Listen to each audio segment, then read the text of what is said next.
Everybody, hey, how's it going, everyone? Welcome to the IzzyVerse. This is gonna be a really fun show. I have a really great guest with me, and I just want to plug in a few things before we get started, guys. As you all know, housekeeping rules are in effect. So for today, we are going to be talking to Darryl Alexander Moore. He's actually sitting in the waiting room, waiting to talk a little bit about comic books, some fun stuff, and some historic things that we just mentioned there. Also, this Wednesday, I'm looking forward to talking to Richard Syndrome. You may know him better as the foam head design guy. Um, I met him a few months ago. Really cool guy, does some really good stuff with cosplay. So, for those of you who are cosplay fanatics, this is the show you want to see here. Also, just announced for today, we are going to have an interview next week, week from today, Monday, with Ken Newstead. I'm going to have a lot of fun talking to him. He's the guy that if you ever go to a comic book convention, he has the football and he throws it out to people. So be on the lookout for him whenever you see him in the comic book convention. I'm looking forward to that conversation as well.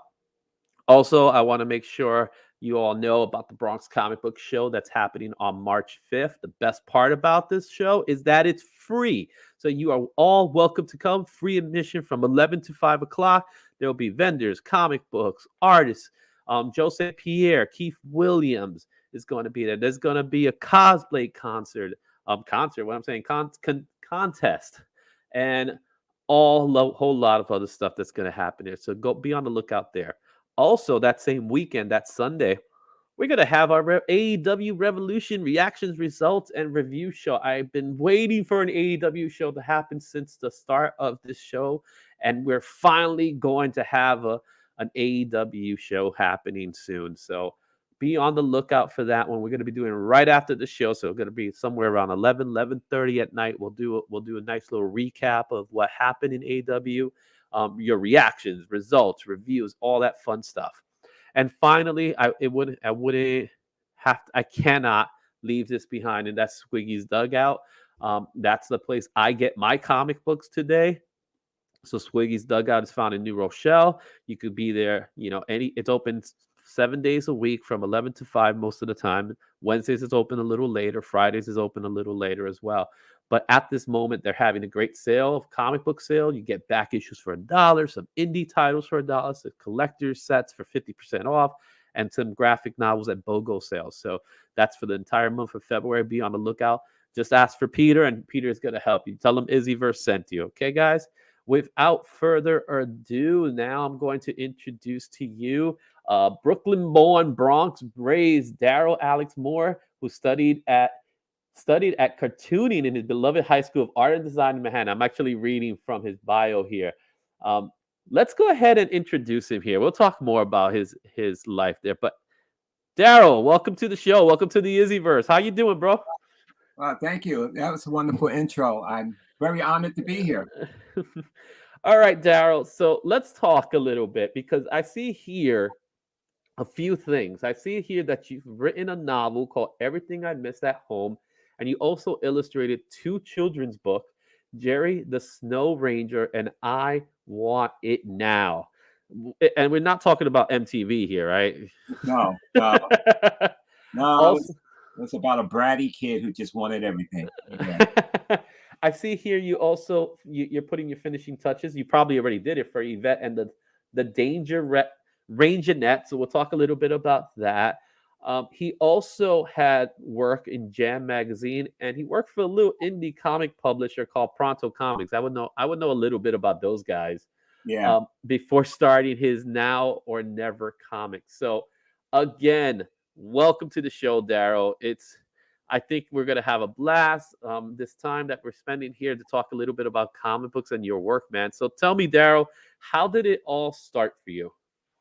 Wow, it's funny. It all started way back in second grade.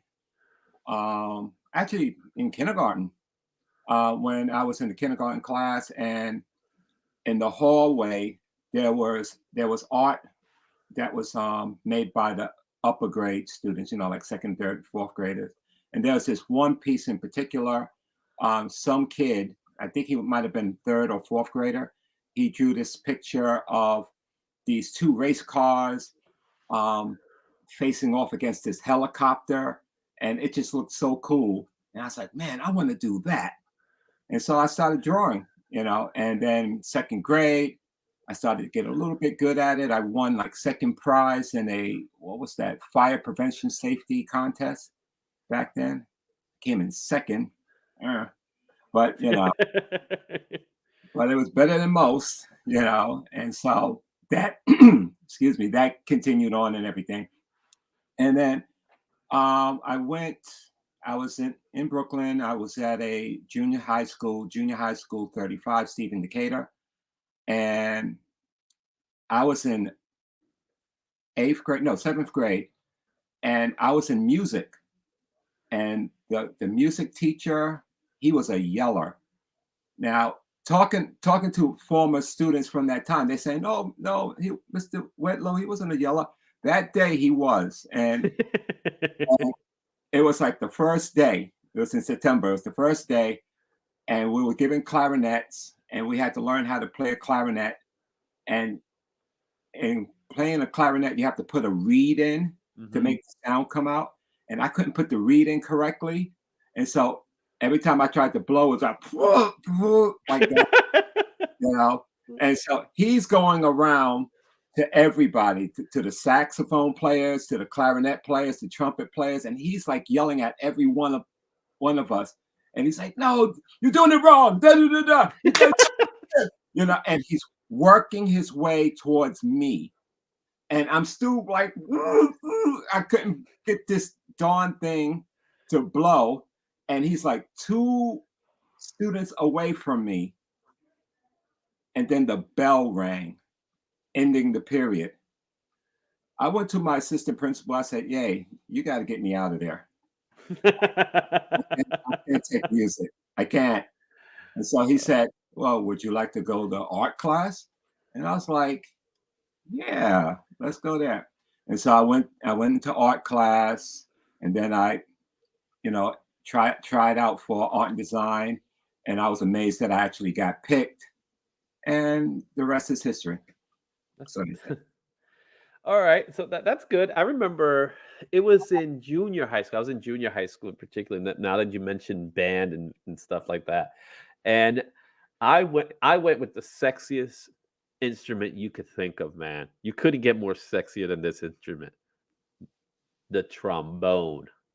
I don't know what I was thinking.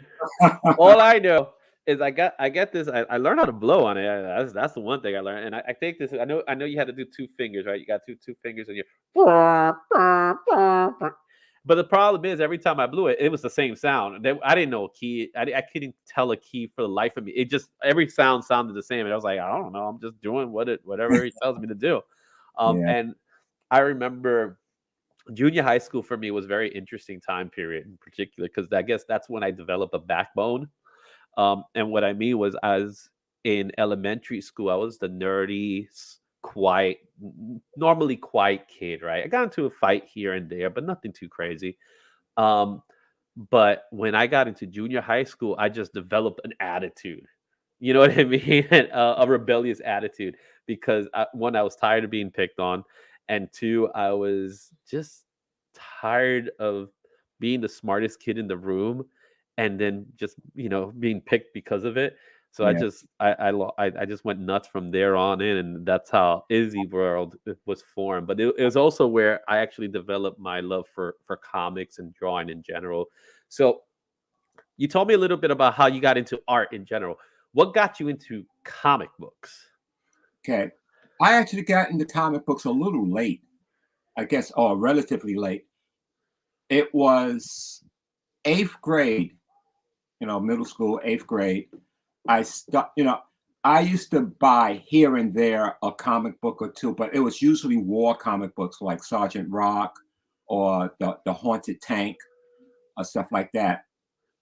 But as far as like superhero comics, I started like about February of 77.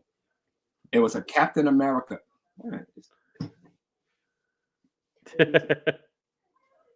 I thought I had it over here. It's somewhere in this mess, but it's a Captain America. I think it's 209. It's a Jack Kirby one, like when Jack Kirby returned to Marvel, made his triumphant return. And I liked it. And so I said, let me check some other stuff. Instead, I picked up a Marvel Triple Action, which was a reprint of Avengers stories. That one involved the Super Adaptoid, and I like that one too. And then I picked up Avengers 157. I think that was with I don't know who was that. It was like the ghost of Dane Whitman. He was like he turned to stone or something like that, and I like that one too.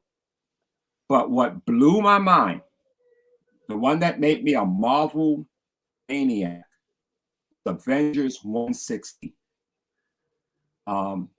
drawn by George Perez and written by Jim Shooter. That was the story where the Grim Reaper came and he took the Vision and Wonder Man and put them on trial to find out is who's really his brother.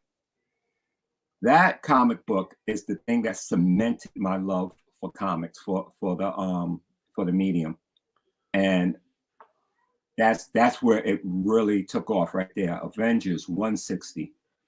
Yeah, George Perez would do that, wouldn't it? Shout out to Perez. God bless going through some tough time, man. So we're keeping it in our prayers, and stuff like that. But definitely, George Perez is a cornerstone in artwork in general, in general, as not just as a comic book artist, but as an artist in general. He is such an amazing artist. And another, just like us, from the Bronx, guy from the Bronx, right? George Perez is from the Bronx. Well, most people don't know that, but come on, name like George Perez, man. Seriously? Right? So, it's great to see his work. He's actually my best friend's favorite artist. My favorite artist will always be Art Adams, but George Perez is very close in that list. So okay, so you get into comic books, you get into art, and then now you're at the point where you are seriously considering taking this to the next stage. Obviously, the dream has always been being an artist for a major label, major comic book company like Marvel, DC. Obviously, for many of us, it doesn't always happen, right?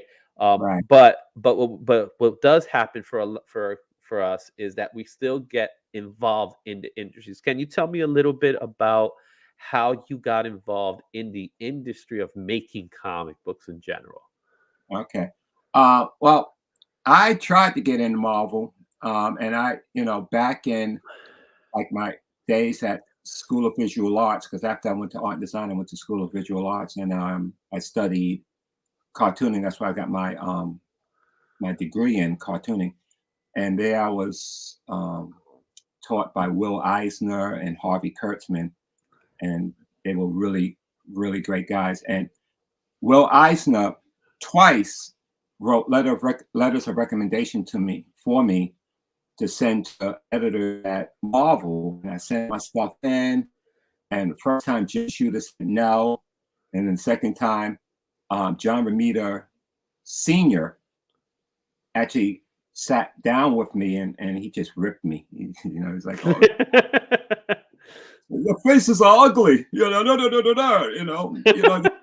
feelings are nice, and you tell a story well, but your faces, oh no, and that devastated me. That devastated me. That was like kind of like a knockout blow. I thought that I could recuperate from that, but apparently I didn't.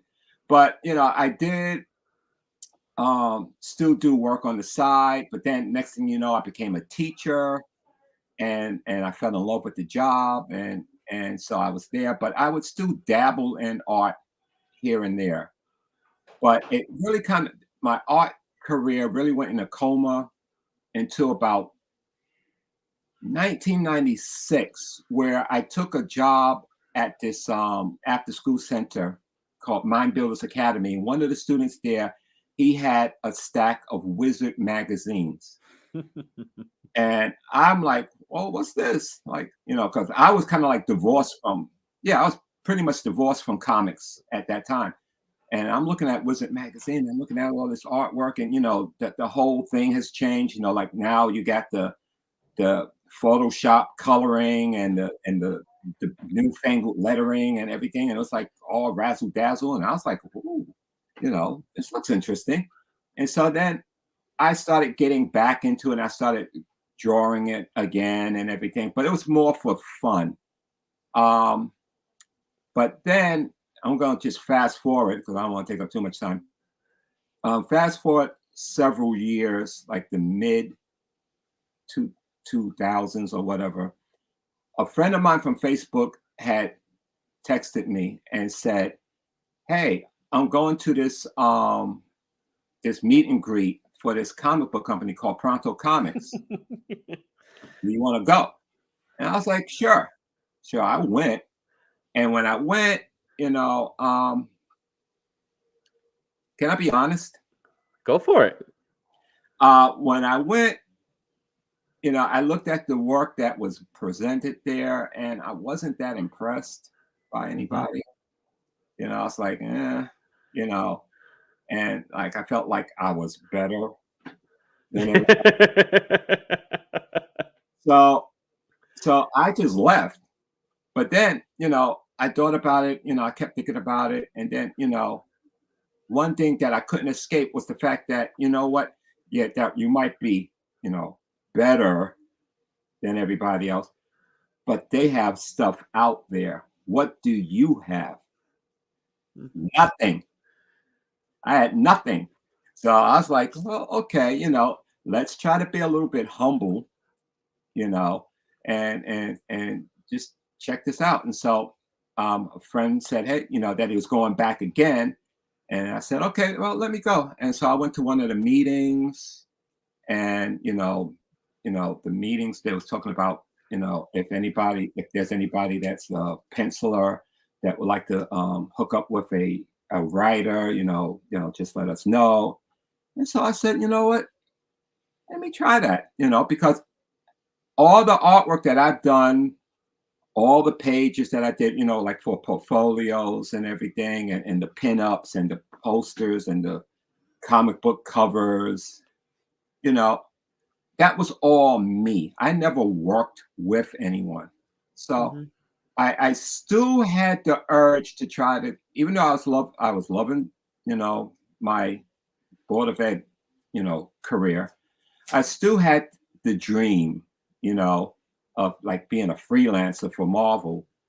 I mean, if DC, sure, DC. I'm sorry. I'm a Marvel boy. I think I could tell now.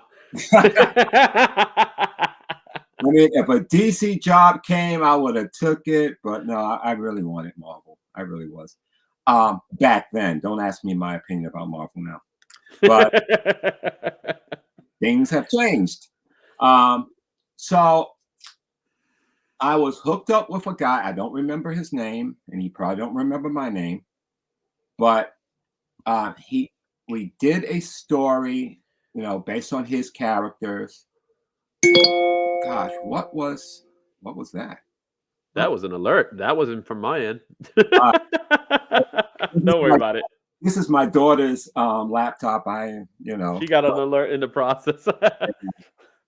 So it was a story. It's like a 5-page story. I thought it looked well. I mean, I exhibited a whole lot of rust because I hadn't been serious with the art in a while, because the only time I would do anything in the past like 4 or 5 years was like make a poster for one of my students, like, Mr. Moore, can you draw me Wolverine? I'm like, okay, son, here you go, and so you didn't have to try to be like Marvel ready with that, so that it was rusty, but I liked it, and I thought that my work looked pretty well there, though I never heard from the writer. I never got a thank you or anything.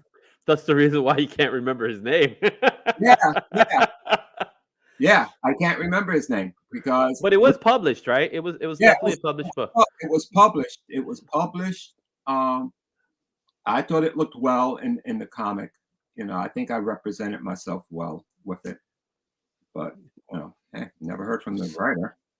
Yeah. So I could tell you this much. This is what I could tell you from being a Pronto original, because I am a Pronto original, in case you didn't know. Yeah. We when we got together, if you didn't get a chance to see the show, we had a show this past Wednesday in which a lot of us got together, and we started talking about how we got together and really where the company ended up going, the publisher per se. We're really a collective more than anything. The idea behind Pronto was very simple. Get work done, right? Mhm. And it didn't we weren't really too much keen about people's specific talents. We knew that people were in different levels as far as their talent goes. So I'm not surprised that you say you weren't impressed. I wasn't impressed with some of the art I've seen too. However, it wasn't a situation of saying no, no, no, yes, because guess what? We were all doing it for ourselves. It was our way of getting work published, and it's really hard in this, especially at that time. It was really hard to get work published when this is before internet was a thing, right? This is before webcomics just started coming out at that time, and it was still at very infant stages. So now today, if you just want to do a webcomic, all you have to do is just post it somewhere, and people will start reading it, right? Yeah. There wasn't that the case, right? So, and this is what, 15 years ago now. I would say that's when we started doing this. It's been that long, right, for us. Wow. So really the idea was get a book, get it published, show it off. Yeah. Right. And then what we ended up becoming was, hey, you know what? At that particular time, it was 12 of us. And then we would just meet up on a monthly basis to just discuss what we've been doing, what we want to come up with. And then we just start inviting people to be part of it. So you're part of that second wave of Pronto Comics, I would say. Yeah. You're part of that second wave of Pronto Comics, and just like you said, it just excites me hearing you say, a friend of mine's told me, hey, why don't you come to one of our meetings? I didn't know anybody cared for our meetings that much to begin with. So it was fun to see it. And, I knew people knew about it because obviously the meetings just kept getting bigger and bigger. Yeah. So I know that much. And I know when as you were stepping in, I was on my way out. Right. So I took a hiatus from Pronto and I never really returned from it afterwards. But the truth of the matter is that I was satisfied becoming what I ended up becoming within Pronto, which was really much an artist slash art director at that particular time, helping other people, serving as a editor for some people, and with an artist's eye, because there's two different types of editors, right? There's the writer's editor, who's really good at helping the writers write their story, right? Clarifying what they write. And then there's the artist editors who could look at a page and say, okay, this is what works, this is what doesn't work. And that was something that I ended up growing fond of. I ended up enjoying doing that personally. Mhm. Um, I still enjoy doing it. I love looking at a page and saying, okay, this is what I like about this. This is what needs to be improved. Um, and you speak about someone like John Remedia, and I could understand why he would say the things he says, not because of your artwork, but because of the fact that he's seen it time and time and time again, to the Yeah, point that you might even become a little jaded by it. It's like I'm sick and tired of seeing 1,001 artists that are just subpar, yeah. right? We're all good artists. I got to say we're all good artists, but are we good storytellers? And Uh-huh. that's the reality of it. So I step out, you step in. Hey, what's up, Andrew? Andrew Frank Rodriguez says hello. Hey, that's a Pronto guy. That's one of our Pronto guys, Andrew. He's Hey, friend of the show. Been in a couple of interviews. We're gonna do some more things soon. Me and Andrew. So good seeing you there, Andrew. So I step out, you step in. You get your book published. Do you remember the name of the book? the book? Yeah. Oh gosh. No, no, I don't. I remember this. I remember. Well, no, I remember the story of the second story that I got in, and I remember the writer because, and that was Jarrell Lonesome. Jarrell, that's my boy Jarrell. He's another one of our friends Yeah, of the channel. I yeah, think Jarrell is a normal for the IzzyVerse. So he's actually he's an IzzyVerse guy. Um yeah. Jarrell also It was nice working with Jarrell. he's a, he Jarrell, he is he's such a great guy, good friend, yeah, yeah, loyal. I'll give him that. I'll give him that, loyal, and just a great guy to hang out with. So if Jarrell's watching, man, just give me a nice little hi in the chat if he gets a chance to say hi. yeah. Um, So, one thing I do like to hear is that us local boys, right? Because you're a fellow Bronx guy, right? There goes Gloria Loriano. That's a family member, Gloria. She's saying hi. All right. Hi. So, um, oh, oh, look, he's telling you what it was. Was it the Blackout Anthology? It might have been black. It might have been the blackout. I know I did a blackout. I don't know if that was with Jarrell or was it the first one. The first one with the guy. It was a superhero guy. Oh God, I can't remember what it was. Captain Awesome? No, it wasn't Captain Awesome. Okay, because that's our little Oh mascot. That's one of our mascots. yeah, I can't remember, but it was a 5-pager. Right. So you go out, you do your work with Pronto Comics, and then the time comes that you no longer are producing books through Pronto. What happened after Pronto? So what took you to the next level? Because that's always something I like to hear. Because one thing from being a fellow Pronto Knight is that most of us all moved on to some, I guess, bigger and better things. Not to say that Pronto is small, but we all span out, right, to allow new people to come in while we go and do our things, right? So Yeah. what was the next stage for you after Pronto? Well, the next stage was built by Pronto in that, and you mentioned his name, the guy, the creator, Knudsen. Yeah, Ken Yeah, Newson. one day, I was at one of the meetings where he came. It was him and I guess his either writer or illustrator, but his partner, his creative partner, and they were Jerry Ma, was it Jerry Ma? yeah, yeah, Asian. yeah, yes, and they was talking about their book, my monkey's named Jennifer or something like Yeah. that, Hmm. something like that, and they was talking about how they went to Image and pitched it, and I think it was picked up and everything. And while I was at that meeting, I was like, hey, why don't I do that? I have my own characters instead of me, illustrating, other people's characters, for like, one writer that was appreciative, Darryl, and other, writer who I didn't hear, I heard nothing but crickets. Why don't you just do your own character, do your own thing, And so that's how I started out. And at first, I started with my character Yvette, Yvette the Danger Rangerette. She's a character that I created just when I got out of college, and I picked her because I had already ideas like comic book, story ideas for her, and so I went with that. And the original idea was that it was going to be published by Pronto. Mhm.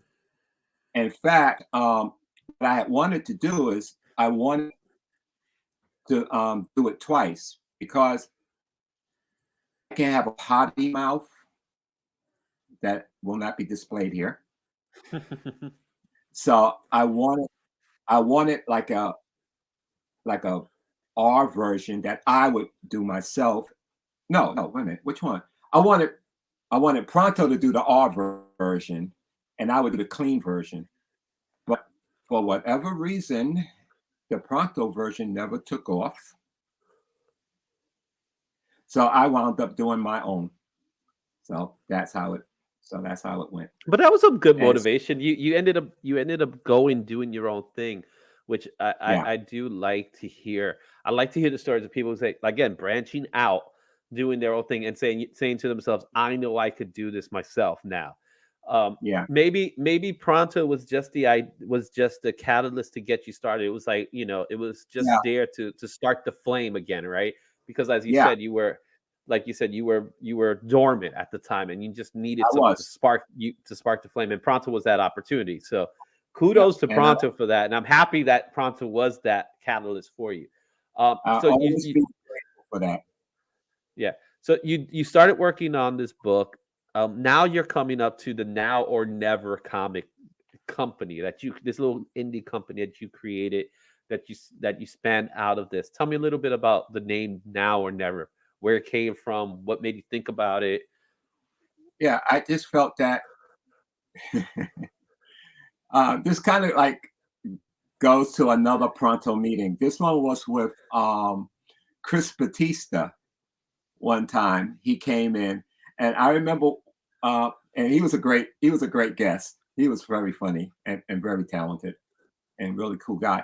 But one of the things that he was saying was about how he hated like going to a comic convention, and you would have the 49-year-old man, coming to him with his portfolio, and it didn't look really great, and he didn't want to have the heart to tell him, like, I'm sorry, dude, this the comic book thing is not going to work out for you. He didn't want to be that guy. He didn't want to be the killer of dreams. And so I just felt that, he didn't know that I was almost 49 at that time. I was like 45. I think I was 45 when he said that, So I was like, oh, So I felt that if by that time I already, started the groundwork to, making my own stuff. And so I just felt, you know what, it's now or never. Either I'm going to do this now or it's never going to be done. So that's how it came up with Now or Never Comics. Awesome. That's actually a pretty good story. Just the fact that you used your motivation to get you even the title of a comic book company. All right. Do you mind looking at some work of yours? Oh, sure. All right. Let's go ahead and put it in stream here. All right. First things first. Here we are. Look at this beautiful photo here we got going on of Darryl Alexander Moore. Yeah. I love it. I love it. Writer, penciler, colorist, and founder of Now or Never Comics. Okay, so you do everything. You start the beginning to the end. Do you have someone in place that could help you as kind of like edit your work or to look at over your work to see if something's working, or you just go with what you know? Um, my daughter and my wife, they're both writers, so they're my editors. Mhm. My, And my and you feel like they're honest with you enough to tell you when something's not working? my wife definitely. My I have mission. Most wives definitely. Yeah, she'll be like, "Oh, she's ugly. Oh, oh, change her, change her." You know, She's not trying to channel her inner John Romita Senior, is she? I think she's in league with John Romita Sr. I really think she is. Mhm. So when I do an illustration of a woman and she says, "Oh, that's nice," it's like, yes, you know, You got your number one fan. yeah, yeah. Oh, I see Andrew. Andrew's letting us know she's amazing. I gotta meet the beautiful woman. We gotta definitely see if we can make some time together to meet her sometime. Oh, okay. All right, so let's take a look at Yvette and Janet. Right, And Yvette and the Vengeful Four, and Janet the Greatest Rangerettes. Okay, tell me a little bit about these two. I see that the first one here, the one with Yvette, that is paying homage to a classic drawing. I don't remember which one it is of her life for me, but maybe you might remember. I think Um, it's Green Lantern, Green Arrow, you got it. It's Green Lantern. It's definitely 87, 87. I think. okay. Tell me what's the I obviously I could tell what's the inspiration behind it, but tell me a little bit about these two particular characters, Yvette and Janet. Okay. Yvette is the popular one in the group. There is a group of 12 superhero women who took an injection and now they're super strong and they, they protect Earth from alien invasions and stuff like that. And so Yvette was a former beauty queen who became, a member, and because of her status as a beauty queen, and I always found it funny that me, who had problems with drawing women's faces, I elect to make her a beauty queen. Boy, wow. Well, most of your comic books are female based, is what I've Yeah, noticed. yeah. So I just like drawing women, but she's the popular one, and Jeanette is supposed to be the greatest one, the most powerful of them all. However, because of one mission where um, Anjanette was supposed to face off against this superpowered Nazi who, in a previous encounter, almost killed her, Yvette wanted to fight the Nazi. And Anjanette said, "Okay, go ahead." So because of that, the other teammates said that Anjanette, "Oh, she's a coward. She's a punk." So now she feels like she got to prove herself again, to prove that she's the greatest of them all. And while Yvette, she gets all the accolades and everything. cool. First thing I have to say is I love your use of colors. Um, it's very obvious that you understand the color wheel. Where I've seen other works, and it's just your work in particular has this tendency of popping out.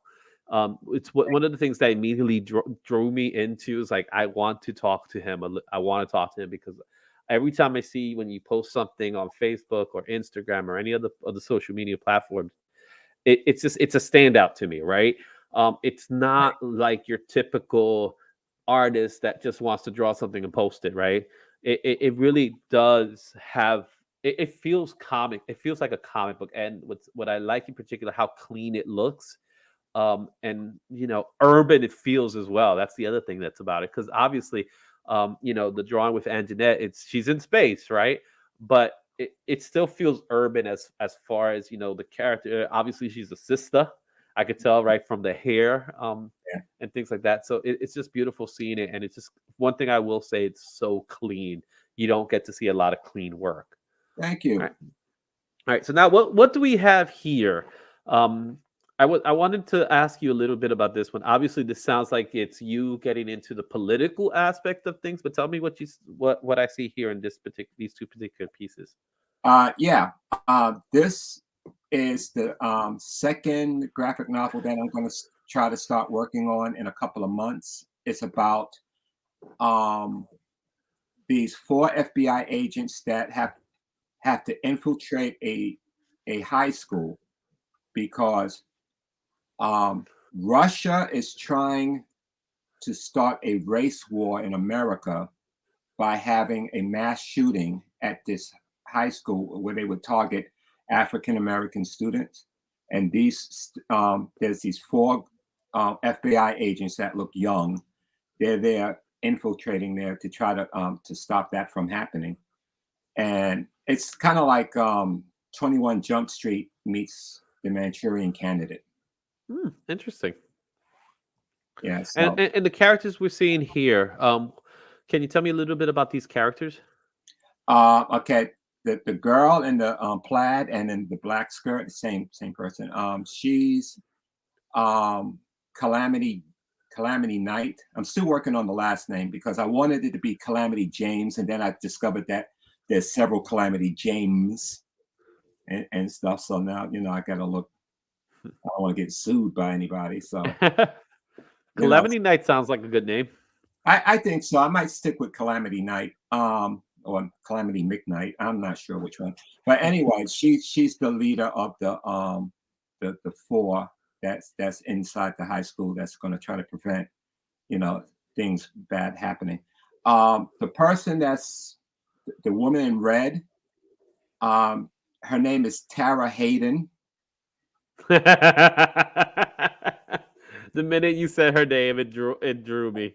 Because I'm looking at the image now, I'm like, okay, I know who you're talking about here. Yeah.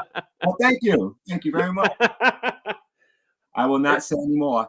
A few years back, though, so yeah, I guess it's safe. It's safe now, right? Yeah. And the gentleman down there, his name is Thomas Burke. That was not so obvious. Yeah, that was obvious, and that's because the person that he's supposed to be allegedly has billions of dollars. So I don't want to incur, somebody's wrath. And he's very litigious. I don't even know how to say the word. He likes to go to court a lot. I see what you mean. All right, let's take a look at this piece, because this piece obviously, it reminds me of the riots back on January 5th of last year. Something tells me there was something that was going on in your head when this piece came about. So tell me a little bit about what this piece was about in general for you. Yeah. As I'm, as I said, I'm planning out this story. So it's not concrete, and I'm not even sure if I'm actually going to do it because when you're the person that does the writing, the penciling, the inking, the coloring, the lettering, it takes me like a year to do one comic book or one chapter. So I'm not even sure if I'm going to do it. But if I am, this was definitely based on January 6th of last year. And I was going to make it actually directly January 6th, but like in an alternate universe. But then my editor said, let's not use actual people's names.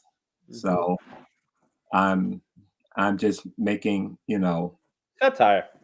Yeah, satire. Yeah, there you go.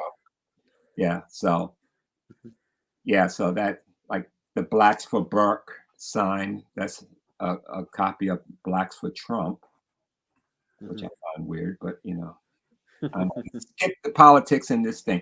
But yeah, you're right. That's what this story would be very political if I do choose to do it. All right, so now we have this item here. I see 2 completely different things, but one of the things I wanted to stand that stood out for me was the way, especially with the kid with the basketball shorts and the cheerleader. I want to start with that one there. I'm looking at this image. I like what I see as far as, telling a story within one image. So talk to me a little bit about that one, and then we'll get to the other one on the left-hand side. Okay. This is like a plot point that I'm thinking about doing. Because again, nothing is cemented. Everything's kind of like floating, and I'm just like grabbing whatever ideas I get, and I'm going to put it down. But as I stated, these are FBI agents. There's 4 women that are FBI agents that are in the school. Now they're grown. They're like 27, 28 years old. So they're in this school. They're attractive. And of course, guys being guys, they're going to make a move for them. So this is one of the ballers who is trying to talk to this girl here, who's not even a girl. She's a woman. She's a 28-year-old married with woman FBI agent, and he has no idea.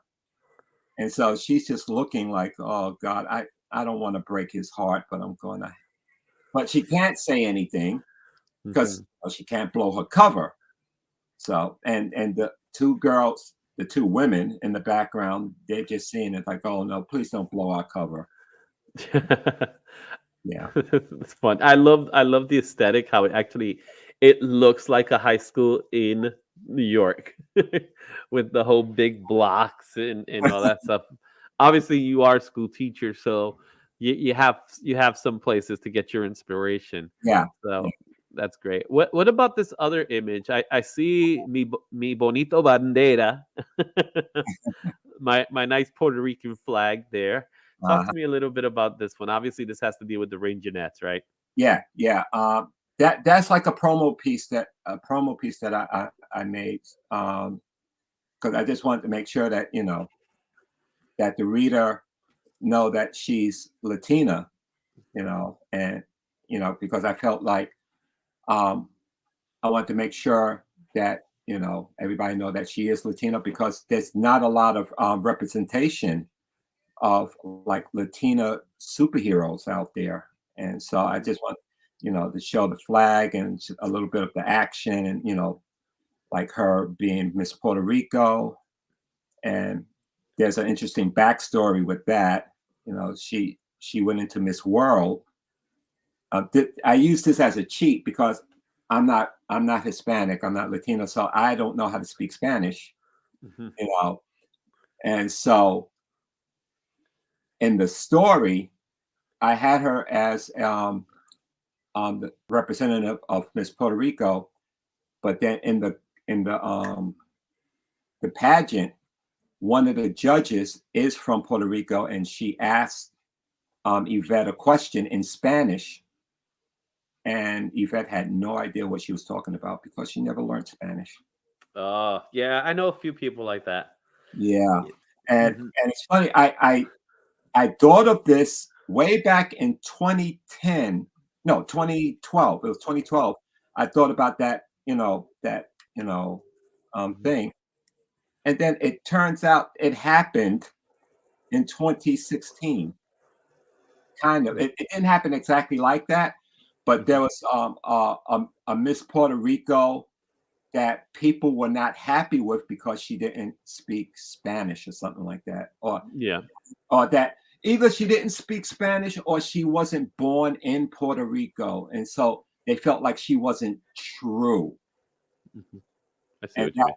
yeah, and so that's her thing, because she's born in the Bronx and she's not from actual Puerto Rico. And I checked it. I mean, you don't have to be born in Puerto Rico to be Miss Puerto Rico. You have to have the lineage.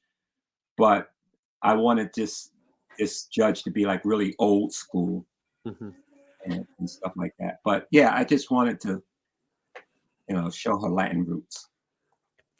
Alright, so now we got Ronette here, and one of the things I liked about this particular piece is that you posted was that you have one of the original drawings that you did back in the 90s, Mhm. and then you have uh, I guess you coming back to it, to the character, and you can see just how much you've grown as an artist in general.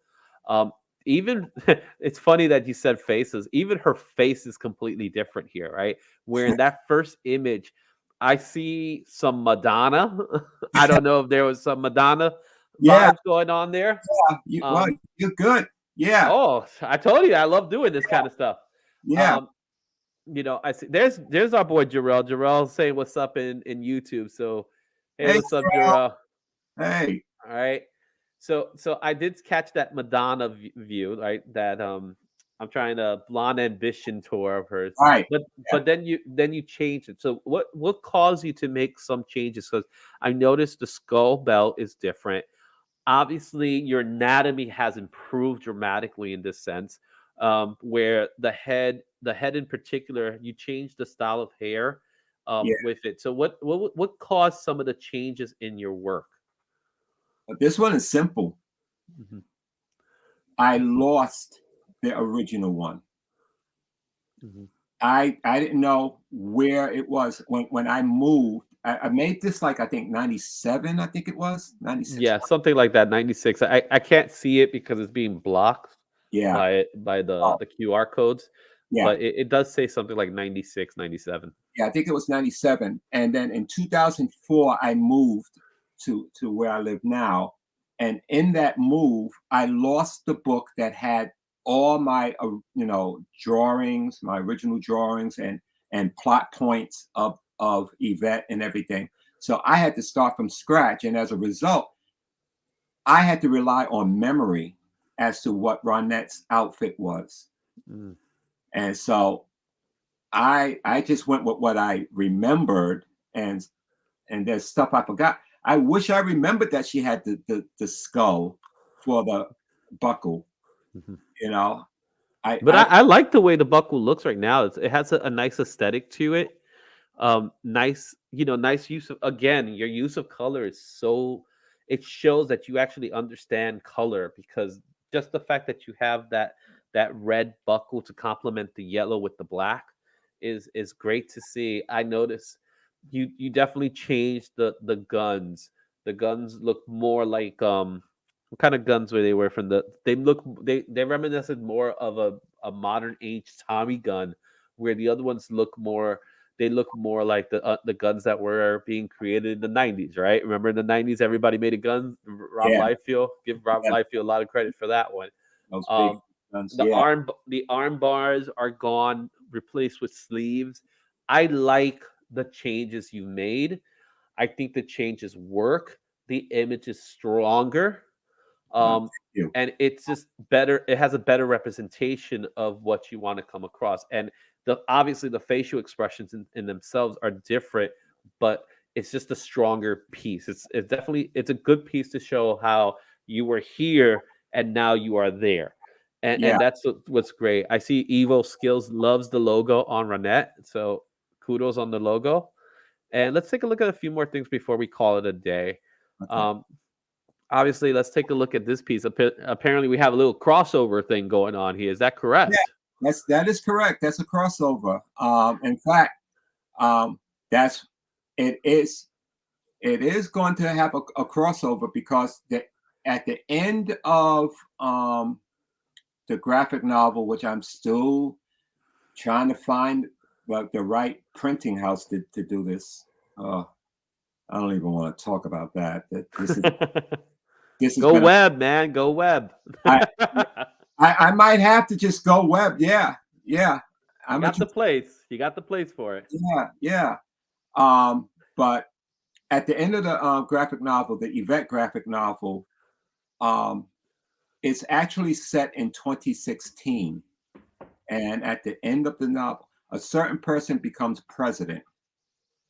And so, what I'm going to do is, because I don't want to deal with other people's lawyers, I am going to change him, but it's going to be someone like him, satire, and it will fit. The two storylines will actually, converge, Mhm. and so there will be a crossover between the Rangerettes and the girls with the skirts. They're called the Spunky Four plus one, which is Plus one. yeah, I love it. which All is a right. take of old hip hop group from way back when. Yeah. I like this one particularly. There's another one that I saw, and I just, again, kudos to your perspective lines. because I see there's a lot of work it's being done. Again, one of the reasons why I liked your work was because you don't stop just by the characters. You continue. You do your work, the buildings, the backgrounds, the colors, the flags waving in the air.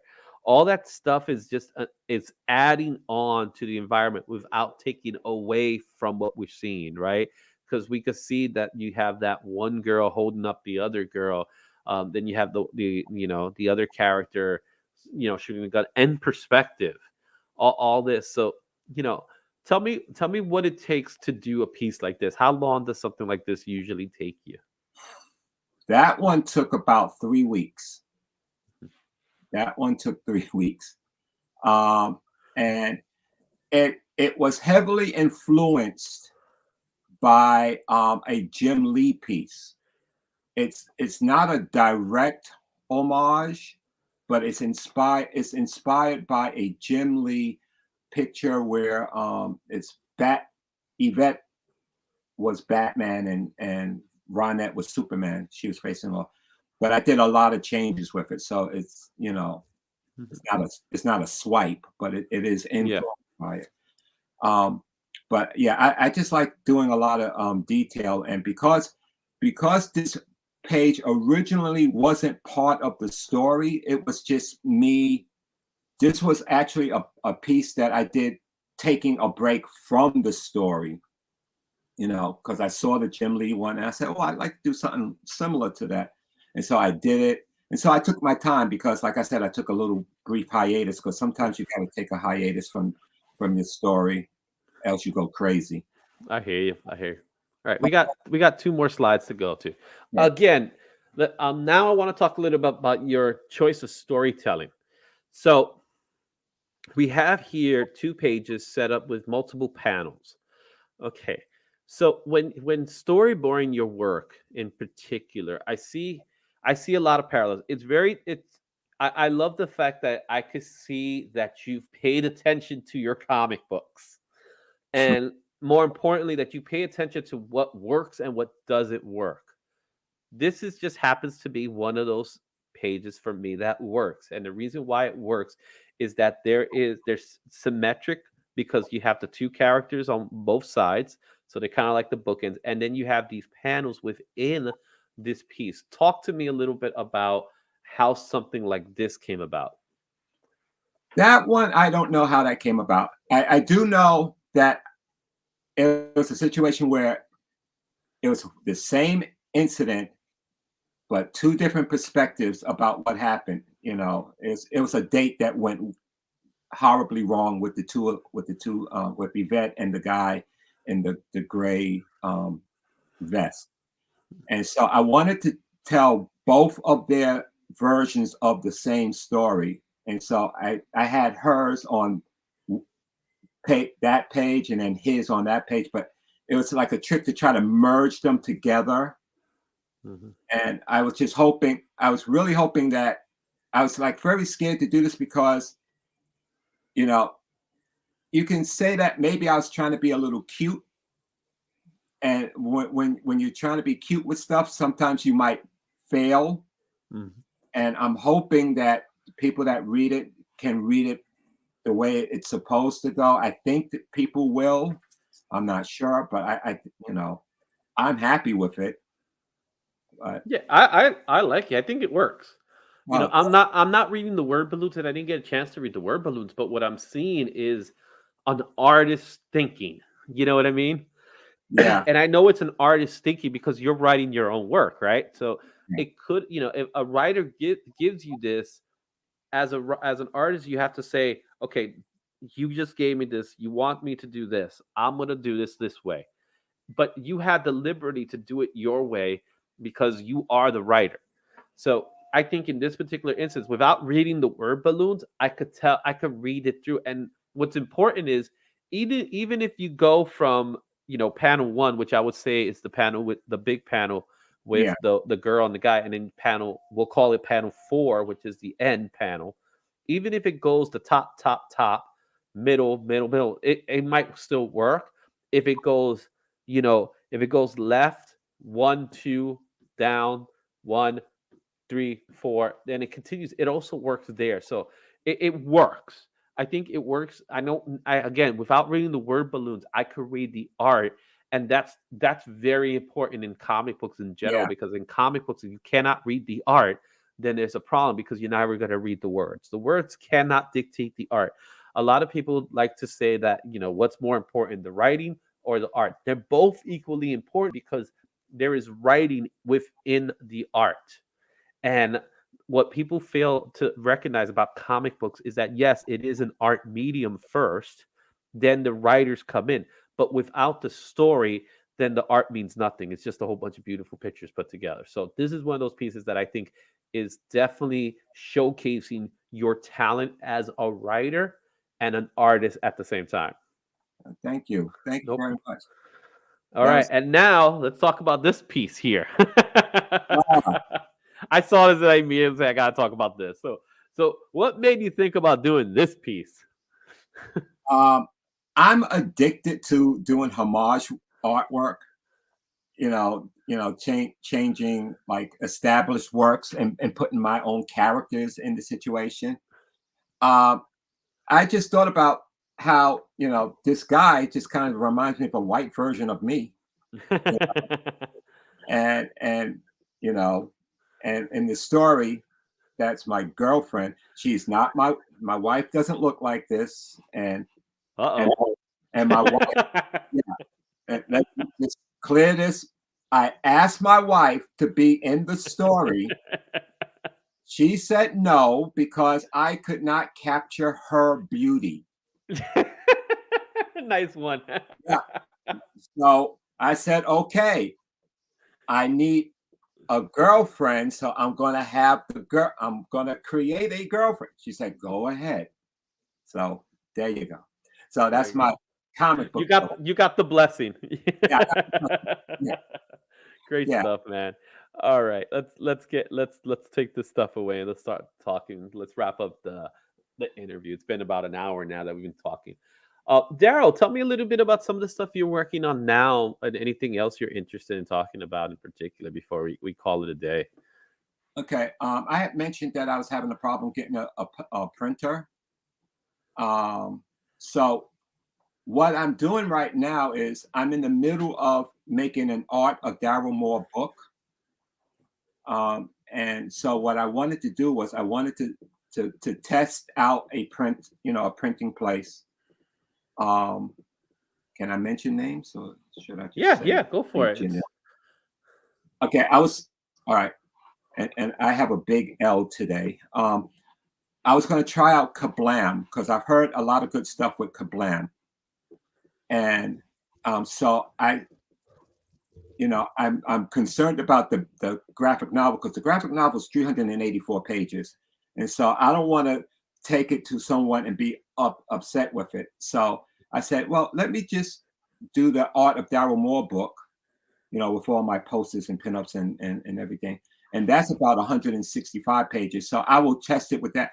So that's what I'm working on now. But then with Kablam, I have to say this to people out there. Don't be stupid like me. Read the publishers, the printing places, specifications. Mm-hmm. Read them. Because I was preparing my artwork based on the printing company that I did my comic books with. And I thought, well, it's all the same, it's 6.875 times 10.5. So, but Kablam is 7 point times 10.5, and they seem to be very rigid with that. And also they want TIFF files as opposed to JPEGs. And all my stuff is in JPEG. And I'm like, I don't want to take the time to convert them to TIFF, but I might. But that's the price you pay for not paying attention. So I will tell you this much. This is my my moment to give you some word of advice when it comes to printing. Always save the Photoshop original. Right. Yeah. So if you're working on Photoshop, which is the PSD, always save that. and always create your JPEGs and TIFFs right from there. The reason why I say that is that the JPEGs are really intended for screen. That's why they're the most popular right now. They're meant for screen. Okay. So if you want to do web comics and things like that, you might want to stick to JPEG.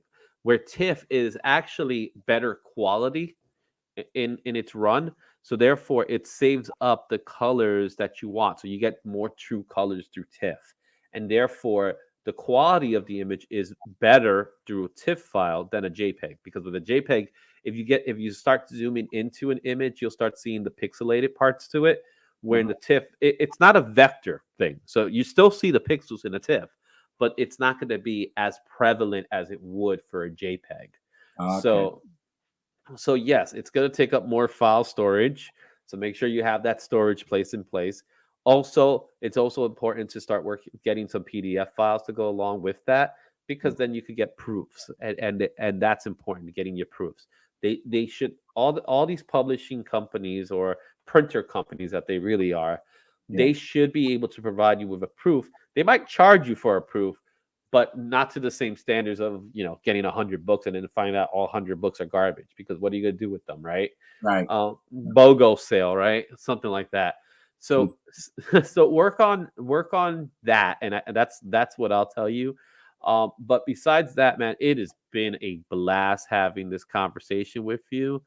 We talked a lot about your artwork in general and everything that you do and what you're currently working on. So I'm definitely looking forward to seeing some more stuff. I love looking at your stuff and your socials. And before I let you go, Darryl, and I'll put you in the waiting room so we could talk offline, where can people find you? That's the thing. Where can they find me? Well, you can find me on Facebook, really. So if you want to find me and you want to message me, you can find me there. You can find me on Instagram, on Facebook, Darryl Alexander Moore.com. No, no, that's not. I have Darryl.Moore. That's what I got on Facebook. Oh yeah. Oh, Yeah. oh, I don't know.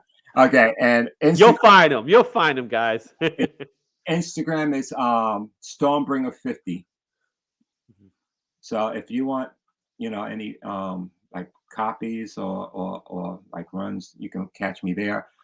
Or you can send me a direct email at alexander1944@aol.com. Mhm. And also, you have the website artofdarrylmoore.com. You can always look at his work there. There's a great gallery, his stuff that he does with his fellow school. I hear the news that the days are almost over. Four Are you more months. counting 4 more months, man, and then you go full time on your comic career? Yeah, yeah. Congratulations on that, working from the Thank you. DOE. I only hear stories. So Oh yeah, yeah. congratulations on that. Congratulations on your retirement from DOE. Greatly deserved, and it gives you an opportunity to really spend time with family, loved ones, and on your artwork in general. Darryl, it has been a blast talking to you. Mike, I'll thank you. see you soon. Stick around, man, and we'll talk in offline. So I'm gonna just Okay. put you to our waiting room, guys. There's Darryl A. Moore. It was great talking to him again, guys. If you want to find his stuff, he's in Instagram, he's in Facebook. You could go to his website, theartofdarrylmoore.com. Take a look at his stuff. He has a lot of good stuff. Just a reminder for everybody, Wednesday, 7 p.m., Foamhead Design interview. I am so looking forward to this one. I'm dying to see what our good pal Richard Cintron has in store for us. Also, Monday next week, a week from today, Ken Newstead. I didn't want to mess up his last name. Ken Newstead is going to talk a little bit about his artwork and all the stuff he does. March 5th, we got the comic book show over in Tremont Avenue. For those of you that are in the Bronx, free admission. So come out here, go check it out. 11 to 5 o'clock. Again, comic books, vendors, artists are going to be there. I'm going to be there. And we're also going to have a cosplay contest. So be there and go check it out. We have our AEW Revolution reactions results review show that we're going to be doing after the show. Jarrell has already said yes to it. So Jarrell and I, as well as Todd, our good panelists, it's going to be there. So I'm looking forward to talking a lot about AEW. I've been waiting for this one. And as always, if you need a place to get your comic books, Squiggy's Dugout in New Rochelle's place to go, guys. The great sale, great comic book sales happening right now. Get your comic books for $1. Indie comics $1. Collector sets for 50% off. Graphic novel BOGOs for 50% off. And tomorrow be on the lookout. Actually, Wednesday, be on the lookout. I'm running out of time in my days, right? On Wednesday, be on the lookout for the comic book poll list.